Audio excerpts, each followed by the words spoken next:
Assalamualaikum warahmatullahi wabarakatuh. Kami dari kelompok 4 akan menjelaskan materi tentang obligasi dan penilaiannya. Sebelum kami menjelaskan materi tersebut, perkenalkan kelompok 4 yang beranggotakan 1. Yuni Novitasari, NIM 4 sebagai penyaji, 2. Yuli Kristianti, NIM 23 sebagai penyaji, dan Meliana, NIM 37 sebagai moderator sekaligus penyaji. Di dalam obligasi dan penilaiannya, nanti pokok pembahasan dari materi tersebut yaitu ada pengertian obligasi, jenis obligasi, proses investasi obligasi, return, dan resiko obligasi. Disimak penjelasan berikut ini. Baiklah, saya akan menjelaskan pokok pembahasan yang pertama, yaitu pengertian obligasi. Obligasi berasal dari bahasa Latin, yaitu obliger, yang berarti ikatan kewajiban. Obligasi adalah surat utang yang dikeluarkan oleh emiten, bisa berupa badan hukum atau perusahaan, bisa juga dari pemerintah, yang memerlukan dana untuk kebutuhan operasional maupun ekspansi dalam memajukan investasi yang mereka laksanakan. Investasi dengan cara menerbitkan obligasi memiliki potensial keuntungan lebih besar dari produk perbankan. Keuntungan berinvestasi dengan cara menerbitkan obligasi akan memperoleh bunga dan kemungkinan adanya capital gain. Selanjutnya adalah jenis-jenis obligasi. Ditinjau dari sisi penerbit, jenis-jenis obligasi antara lain: A. Corporate bonds, yaitu obligasi yang diterbitkan oleh perusahaan, baik berbentuk badan usaha milik negara maupun swasta. B. Government bonds, yaitu obligasi yang diterbitkan oleh pemerintah. C. Municipal bonds, yaitu obligasi yang diterbitkan oleh pemerintah daerah. Jika ditinjau dari sistem pembayaran bunga, antara lain: A. Zero coupon bonds, yaitu obligasi yang tidak melakukan pembayaran bunga secara periodik. B. Coupon bonds, yaitu obligasi dengan kupon yang dapat dituangkan secara periodik sesuai dengan ketentuan penerbitnya. C. Fixed coupon bonds, yaitu obligasi dengan tingkat kupon bunga yang ditentukan sebelum jangka waktu tersebut berdasarkan acuan benchmark. Selanjutnya, jenis-jenis obligasi ditinjau dari hak penukaran atau opsi, antara lain: A. Convertible bonds, yaitu obligasi yang memberikan hak kepada pemegang obligasi untuk mengkonversikan obligasi tersebut ke dalam sejumlah saham milik penerbitnya. B. Exchangeable bonds, yaitu obligasi yang memberikan hak kepada pemegang obligasi untuk menukar saham perusahaan ke dalam sejumlah saham perusahaan afiliasi milik penerbitnya. C. Callable bonds, yaitu obligasi yang memberikan hak kepada emiten untuk membeli kembali obligasi pada harga tertentu sepanjang umur obligasi. D. Putable bonds, yaitu obligasi yang memberikan hak kepada investor yang mengharuskan emiten membeli kembali obligasi pada harga tertentu sepanjang umur obligasi tersebut. E. Serial bonds, yaitu obligasi yang metode pelunasannya dilakukan secara bertahap sesuai tanggal jatuh tempo yang dijadwalkan pada periode tertentu sampai pelunasan keseluruhan obligasi. F. Perpetual bonds, yaitu obligasi yang tidak memiliki waktu jatuh tempo, tidak dapat ditebus serta mempunyai kewajiban membayar pendapatan bunga tetap. Yang ada juga jenis-jenis obligasi ditinjau dari segi jaminan atau kolateral, antara lain: A. Secured bonds, yaitu obligasi yang dijamin dengan kekayaan tertentu milik penerbitnya atau dengan jaminan lain dari pihak ketiga. B.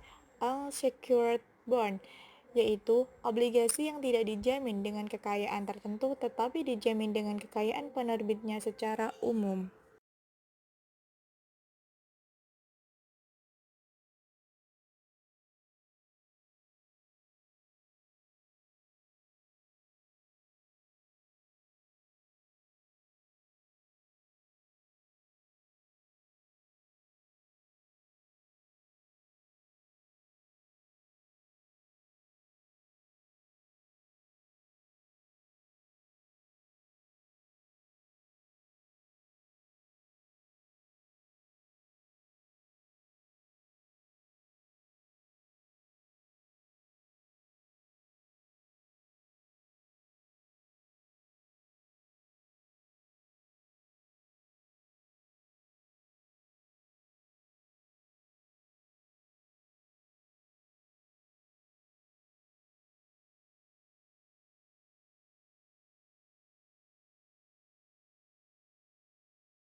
Selanjutnya, risiko dan return obligasi. Risiko obligasi dalam setiap investasi untuk mendapatkan keuntungan selalu muncul potensi adanya risiko kerugian yang akan timbul apabila target keuntungan investasi tersebut tidak sesuai dengan yang direncanakan dan yang diinginkan. Risiko investasi itu bermacam-macam, baik disebabkan oleh faktor internal maupun eksternal dari produk investasi tersebut. Meskipun obligasi memiliki banyak kelebihan, obligasi juga tidak bebas dari resiko. Yang pertama ada resiko default, merupakan resiko yang ditanggung investor atas ketidakmampuan emiten dalam melunasi obligasi pada waktu yang telah ditetapkan dalam kontrak obligasi. Yang kedua, ada resiko callability rendah. Pada investor obligasi, emiten memiliki hak untuk membeli kembali obligasi dari investor sebelum waktu jatuh tempo. Emiten yang membeli kembali obligasi biasanya terjadi apabila tingkat suku bunga deposito menurun, sehingga harga obligasi akan naik. Investor yang ditarik obligasinya oleh emiten akan merugi. Maka karena itu tidak sepenuhnya mendapatkan hasil obligasi secara maksimum. Yang ketiga, resiko nilai tukar mata uang.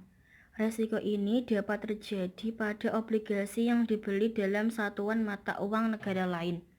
Contohnya dolar. Jika investor membeli obligasi pada satuan dolar, apabila kondisi ekonomi semakin menguatkan nilai rupiah, maka kupon yang diterima akan semakin kecil dalam bentuk rupiah. Yang keempat, inflasi. Inflasi merupakan kenaikan harga yang terjadi pada barang-barang komoditi secara umum dan terus-menerus sehingga dapat menyebabkan menurunnya nilai uang. Inflasi akan berdampak besar terhadap kegiatan investasi terutama obligasi. Dan yang terakhir ada resiko maturity. Maturity atau umur obligasi merupakan waktu jatuh tempo di mana penerbit obligasi harus melunasi seluruh pinjaman yang disepakati dengan pemegang obligasi. Secara umum, semakin lama tingkat maturity, maka semakin meningkat pula tingkat resiko obligasi. Selanjutnya, return obligasi. Pendapatan atau imbal hasil atau return yang akan diperoleh dari investasi obligasi dinyatakan sebagai yield, yaitu hasil yang akan diperoleh investor apabila menempatkan dananya untuk dibelikan obligasi. Sebelum memutuskan untuk berinvestasi obligasi, investor harus mempertimbangkan besarnya yield obligasi sebagai faktor pengukur tingkat pengembalian tahunan yang akan diterima. Faktor yang mempengaruhi yield obligasi.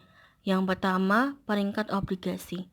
Obligasi yang dijual ke publik dalam perspektif pembeli melihatnya berdasarkan peringkat. Peringkat tersebut menggambarkan pada kredibel atau prospek layaknya obligasi tersebut dibeli untuk dijadikan sebagai salah satu current aset perusahaan. Yang kedua, DER. DER merupakan rasio yang membandingkan total hutang dengan total ekuitas dari pemegang saham. Yang ketiga, ukuran perusahaan. Ukuran perusahaan adalah suatu skala di mana dapat diklasifikasikan sebagai besar kecil perusahaan. Yang keempat, tingkat suku bunga. Suku bunga merupakan harga yang dibayarkan oleh pihak peminjam kepada pihak yang meminjam atas pemakaian sumber daya selama periode waktu tertentu. Ada dua istilah dalam penentuan yield, yaitu current yield dan yield to maturity. Yang pertama, current yield adalah yield yang dihitung berdasarkan jumlah kupon yang diterima selama 1 tahun terhadap harga obligasi tersebut. Contohnya, jika obligasi PT XYZ memberikan kupon kepada pemegang sebesar 17% per tahun, sedangkan harga obligasi tersebut 98%, untuk nilai nominal 1 miliar. Maka dengan rumus kalian lihat didapatkan hasil yaitu 17,34%. Sedangkan yield to maturity adalah tingkat pengembalian atau pendapatan yang akan diperoleh investor apabila memiliki obligasi jatuh tempo. Contohnya, obligasi XZZ dibeli pada 5 September 2003 dengan harga 94,25%, memiliki kupon sebesar 16%, dibayar setiap 3 bulan sekali, dan jatuh tempo pada 12 Juli 2007. Berapakah besar YTM? Dengan rumus YTM diketahui C 16%, N 3,853 tahun, F 94,25%, dan P-nya 100%. Maka diperoleh hasil 18,01%.